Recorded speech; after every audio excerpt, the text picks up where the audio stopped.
Hello दोस्तों, यदि आपने अपनी हार से कुछ सीखा है तो आप अपने आप को हारा हुआ ना समझें।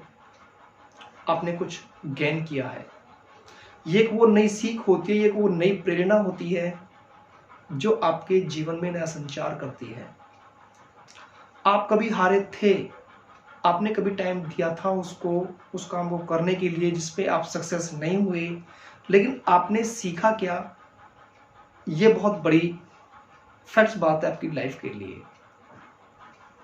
आपको नई सीख मिली है, एक नया टाइम मिला है, एक नई अपॉर्चुनिटी मिली है हारने के बाद, क्योंकि आपने जो चीज़ें वहाँ पे कमाई थी, आपने जो लॉस की थी, आपने जितना भी एक्सपीरियंस गेन किया था, वो आपके माइंड में बिल्कुल ड्राफ्ट है।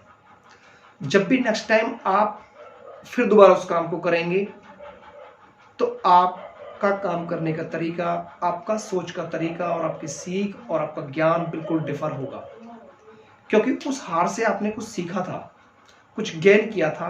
अब जीतने के लिए आगे, जब आपने इतना टाइम वेस्ट करने के बाद इतना कुछ सीखा, उतना गेन किया, तो क्या आप उसे खाली जाने देंगे?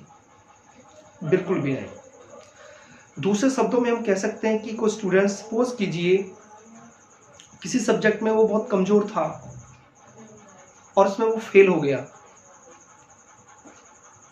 तो वो फेल किन वजह से हुआ, किन कारणों से हुआ?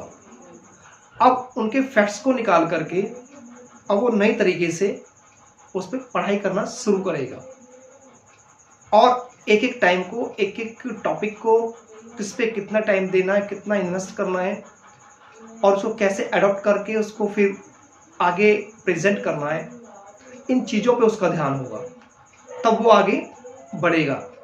तो इसका मतलब ये नहीं हुआ कि आप हार गए हैं और आपने कुछ नया नहीं सीखा है तो आप अपनी लाइफ को यूं ही जाने देंगे।